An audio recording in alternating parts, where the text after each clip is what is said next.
focus on hitting your goals in every area of your business. Remember, the universe rewards the bold. A leader has to take the risks. I'm excited because today we're going to start it might be more of like a 7-part, 8-part series that I want to do for you guys. And I want to hit every area of fundamentals. So I want to make sure that we're covering every single area of all the fundamentals that you need to be mastering to be able to get to that next level, to grow your business, to start to have some massive amounts of activity, to create some massive results so we can grow your income. So very, very important. So today I want to make sure that we talk about prospecting. So we're going to start with number 1, prospecting. And I want to hit on all of the ways that I have prospected through the years so that we can start to grow your activity. Remember, big activity equals big results. Little activity is little results. The only reason why you're not growing faster, having more success, making more money is because you just don't have enough activity. And the way you get activity is through prospecting. So let's talk about all of the ways that I prospect. And so I'm going to start off with letting you know that when you write a sale, every time you write a sale, you should be getting referrals. Referrals, a couple different ways you can get referrals. Number 1, you could just ask for a referral. And the way that I ask for referrals is I ask them, who do you know that has young kids? Because I want to try to keep myself in that right market. Who do you know that has young children? Who do you know that has a job?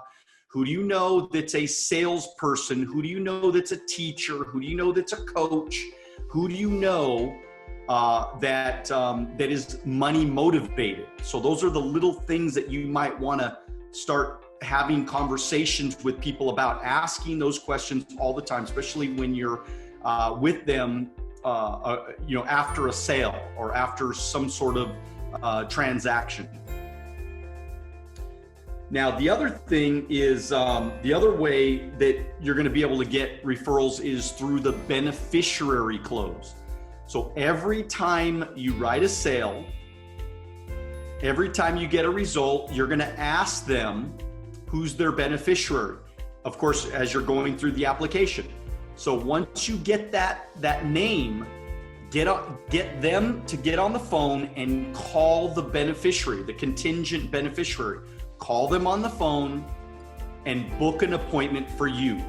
Let them know that there's a lot of companies out there that do not pay their claims, that have not paid out fully all of their claims. And the reason why is because they didn't even know that the client passed away.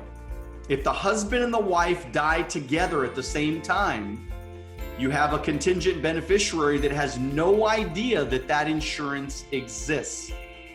So explain to the client that I want to make sure that we put you in a position where if God forbid something were to happen to you and your husband, your contingent beneficiary is clear about who I am.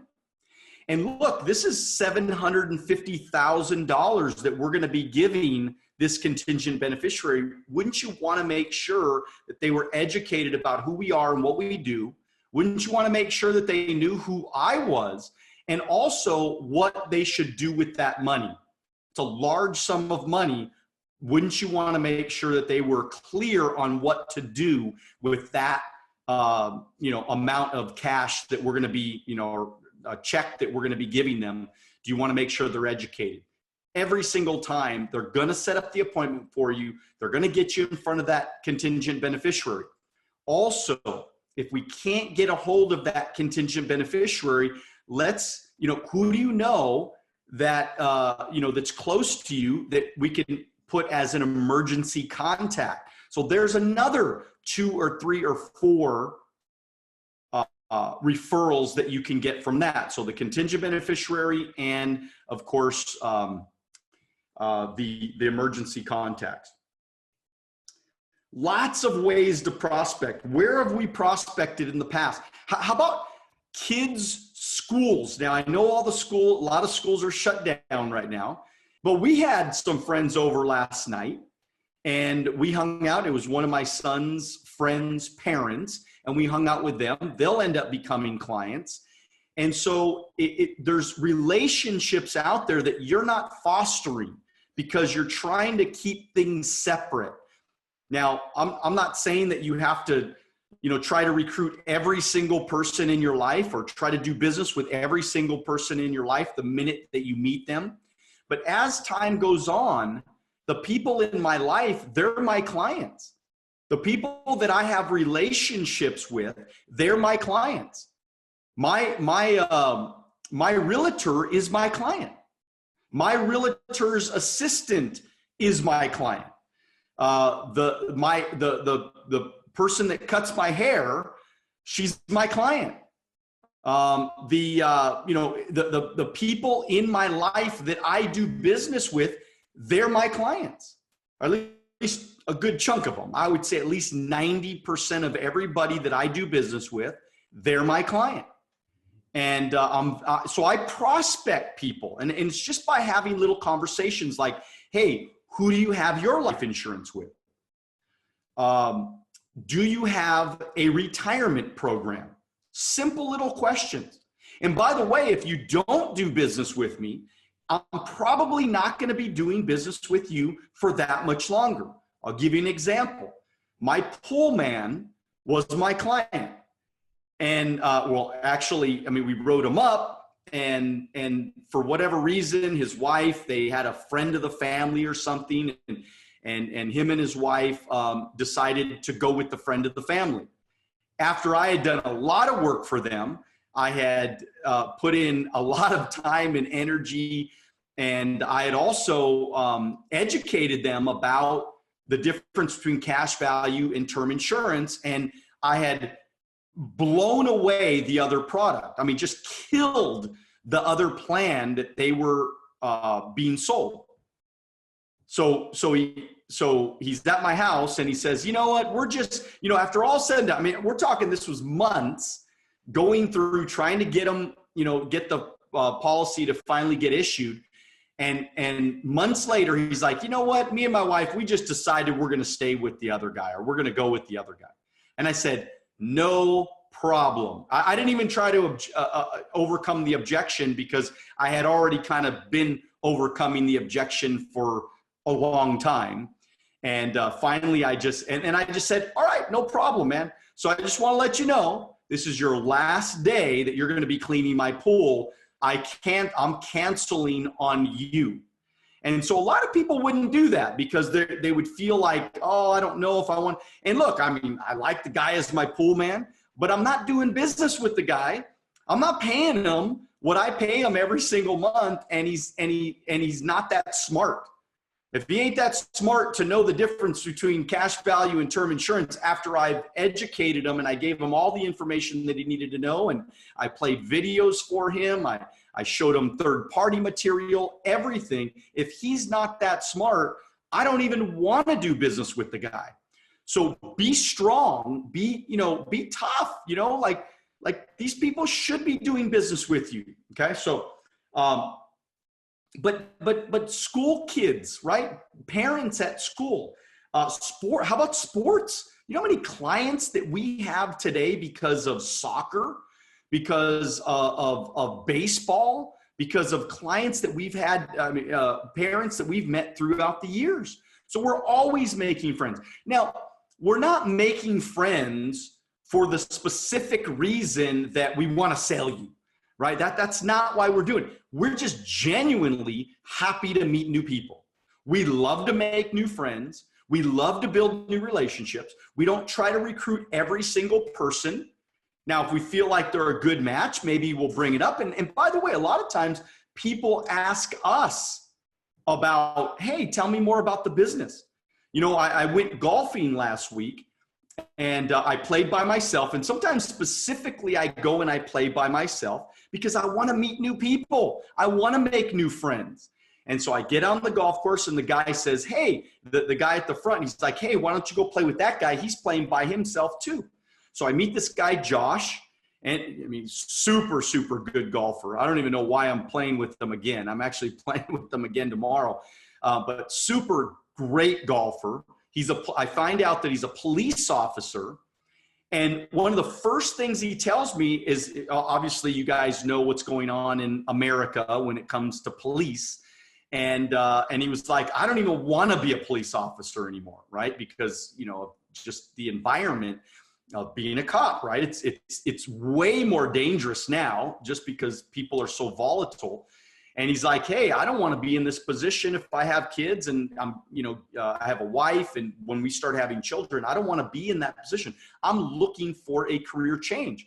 So he starts asking me questions about what I do. And I tell him, but I didn't throw up on him, right? I was like, yeah, I do financial services. We're always looking for great people. Maybe I'll send you a couple of videos and you could check it out. And if it's, something that, yeah, I mean, it's cool, but I didn't want to make it about like, I'm trying to recruit you. I'm trying to nail you down to do this, it was more of like, hey, let's just build a relationship. Let's just make a new friend, right? Even if, and so I sent him the videos and I'm like, either way, loved playing golf with you, loved hanging out with you. And if you have any other questions, just call me. So he texts me back and he's like, hey, I watched some videos. I have some other questions. I'm really not 100% sure yet, but I'd love to play golf with you again. And I said, yeah, no problem. When do you want to play? And then he set up a tee time and we're going to go out tomorrow and play tomorrow morning. And so the point I'm trying to make is no matter what, and I told him, I said, no matter what, loved hanging out with you. I don't want it to be about just the business because I want to genuinely make a new friend. I genuinely want to have as many friends as I possibly can have. And my relationship with you is not dependent on whether you join me in business. It's not, just about it. I'm just trying to recruit people. I want to make friends because I think if you go from it from an authentic, genuine way, if you come from that angle, you could make real friends. You could build real relationships. And by the way, I might not recruit the guy, but he might turn me on to his brother. He might become a client. He might turn me on to his parents. His parents might be retiring. I mean, he's only 28, so his parents, might be at that age where they're potentially retiring and I might do a rollover. I mean, these are all ways to prospect, but don't feel like if you don't recruit that guy that it's a lost cause. Okay.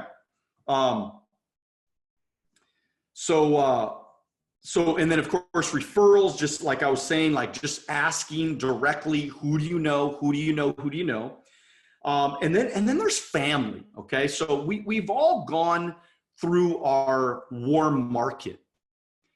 But I want you to know that the family that you have, they are a referral source that keeps on giving. I mean, obviously I've written up all of my family. They're all clients, but sometimes they cancel.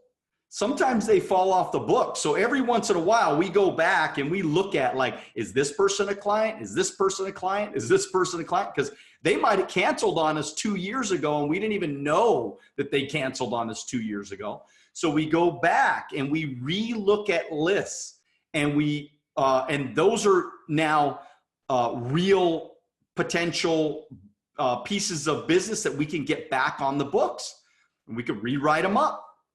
There's also the clients that you've had for a long time that need to increase their coverage. How many people can we increase their coverage?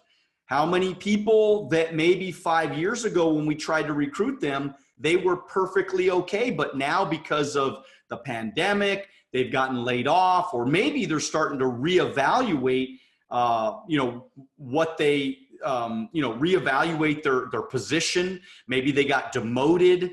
Maybe they haven't gotten raises because the company isn't doing as well. There's so many different possibilities if you are truly seeking out opportunities. Look at opportunities. They exist everywhere if you open up your eyes and you get serious about creating more possibilities and activity, okay? And so there's policy changes for old clients. There's child rider conversions. Kids get to 25. Those are new policies that you can get, that you can write up. And again, you just got to open up your eyes and look for possibilities. There's also groups, right? Another way that we have created activity consistently for a very, very long time is through groups. So there are churches, there are police departments, fire departments, there are businesses. Who do you know in your business right now that knows somebody that in an HR department? Who like maybe you've recruited somebody that they are the head of a HR department. Maybe you've recruited somebody that's pretty high up in their church. Maybe you've recruited somebody that's a cop that is a sergeant, or maybe has a good relationship with the sergeant. So now it's group presentation time, right? Get me in there for 15, 20 minutes. All I need is 15, 20 minutes. Look, you know, and I know that most teachers are uneducated when it comes to money. Look, there's a lot of churches that are very uneducated when it comes to money, because remember, the pastor is preaching to them every single weekend about what he thinks about money. But if he's uneducated, he's giving wrong information to his congregation, right? He's talking about how money's bad, or he's talking about how money's evil, or there's some churches that preach that stuff. And so if you're able to get in there with the pastor, maybe have a conversation, maybe say, look, would you allow me to sit down with you for 15, 20 minutes and just educate you a little bit about money and educate you on the fact that, look, if we can get more of our congregation successful, if we can help more of the congregation save more money, get out of debt sooner, would that be better for the church? Like seriously, if people made more money, if they had less debt, would they be able to give more to the church? Is that possible? How about at the job? How about in the workplace? You have a conversation with an employer and you say, imagine if your employees were more educated when it came to money, right? Let's just say that they had less debt. Let's just say they had less financial stress.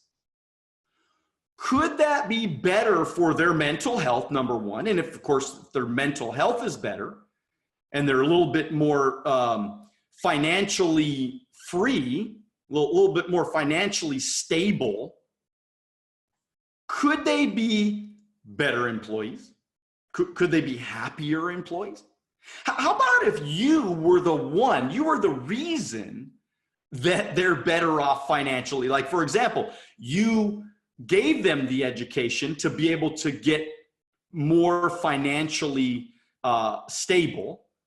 Do you think that they would respect you more or be more excited about the fact that their job cares enough about them to give them the opportunity to be better off financially? Oh my God. I mean, that's total admiration for the job. I mean, think about it. I mean, there are jobs out there right now. I mean, I know that, out in California and some other states now, but in California, In-N-Out Burger, the hamburger franchise, they've always paid a higher wage for their workers. Like, just, if minimum wage is $10, they pay $12. They're always just a little bit better. And people like working for In-N-Out Burger. And so because the worker feels like the employer cares about them. just a little bit more, cares about them, and wants them to be better off. And so I know that in my experience throughout all the years and all the group presentations that I've done, the employer has gotten a lot of bang for their buck. I mean, remember, they don't have to pay me. I'm free to them. And so all they got to do is get me in there, educate their employees, and they now have a little more respect and admiration from their employees, because I know that I'm going to sit down with those guys, do an analysis for them, and put them in a way better financial situation long range. So think about that as you prospect through group presentations. Now, the number one way that I am prospecting right now, as you know, is through social media, okay? So I want to remind you guys about a couple of things here, okay?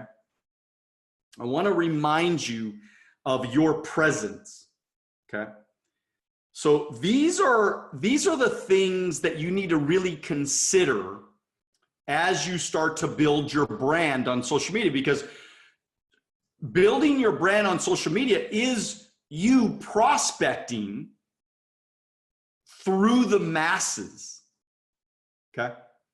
So, have somebody make a little video of you, maybe a little speaker reel, or a little like tell me a little bit about yourself. Find somebody, pay them $100 to do a little video on you, like a little, you guys have seen me do my little videos, and you've seen my cribs video. You've seen, I have a speaker reel that I put out there. I have a lot of exposure when it comes to video. So that's one thing. Another thing is website. Do you have a website? A lot of you do not have a website. Websites are easily put together. It's not complicated. You could pay somebody, go to Fiverr.com. You could probably pay somebody $20 to put together a website for you. It's not a complicated thing. There are places out there, and gosh, the names of some of these companies are not coming to my brain right now, but just search it, right? Inexpensive websites, and you'll be able to search something, and you'll be able to start a website for next to nothing as far as cost, okay? But it's going to give you that sense of legitimacy, okay? As a financial person, as a thought leader, as somebody that knows their stuff. And when people search you out, remember, people will search you out. They're going to try to find out whether you're legitimate or not. And when they search you and they can't even find you, when they Google your name and they can't find any pictures of you, they can't find any information of you, about you, in some cases, they're going to be turned off. In this era of social media, in this era of online presence, they're going to be turned off. They're not going to want to do business with you. And so a website, in a world where people make Facebook and Instagram pages for their dogs, you can certainly make a website for your business, right? Where everyone comes to read everything about the value that you bring to the world. Okay, I love the fact that I have a little shortcut. I type in AA, and it automatically pops up my website, alonzoacademy.com. And it's the first thing you look on when you come to my website is my story. So I love that I can just send my story out to people and they can read about me. In 5 minutes, they can read my entire story from when I was 21, why I joined the business, what I've been able to accomplish, what I've been able to do, and why I do what I do, and the fact that I want to make a difference in people's lives. They get to read about that. They get to see that. They get to see pictures. They get to like kind of get to know me a little bit. And by the way, that is a big way of how people get to know each other now these days. So it's like this guy, this cop that I played golf with, I guarantee you he searched me, especially since he's a cop, right? He's going to search me. He's not going to want to ruin his reputation and go into business with somebody that's a scam or somebody that's not real or somebody that doesn't have a presence on social media. Because if you're hiding, right, that's what people think. If they search you, right, and by the way, that's what I think, okay? If I search somebody and I can't find their information anywhere, that scares me. It kind of makes me look like maybe the guy's a little shady, right? He says he's done all these things and he's got all this great business and, you know, but he doesn't even have a social media presence. He doesn't even have a website. He doesn't even have anywhere where I can go read about him. He doesn't have any like testimonials, right? You should get some testimonials and put them on the website. Go call your clients. Say, hey, would you mind writing a one paragraph or 2 sentence or one, I don't even care, 3 sentences about your experience with me. This is you building a real business. This is a multi-million dollar opportunity. Treat it as such, and it will pay you as such. Presentation, title, and descriptions, right? Let your clients know what you bring to the table. Okay. Even on your Instagram, right? Have an impressive bio. Right? Have this available for your clients to form a quick, memorable story about you, your background, and your mission, the value you bring to the table for them, the value that you're gonna bring to the table for them, right? Google search results, make social proof work for you, not against you. If a potential client Googles your name and finds nothing, that's a little unsettling. Okay, I'm telling you, and that's why I keep telling you guys, make sure your handle names on your social media are your name. Now, sometimes you might have to put Daniel Alonzo 1, Daniel Alonzo 1000, right? Sometimes you have to play with it a little bit, the real Daniel Alonzo. Sometimes you have to do those type of things, but search yourself and also Google yourself to see what pops up. If nothing pops up, it means that you are not relevant to social media and to the internet and to the world at this point, okay? So I want you to really work on that stuff. Picture this, if you prepared, right, for a podcast or a TV show or, it's hugely beneficial. And even if you haven't expanded that far yet, creating your own articles and media is a great way to make content that pops up under your name, right? Start a blog. If you like to write, start a blog. Start blogging, right? The more you blog, the more articles there are that you have written.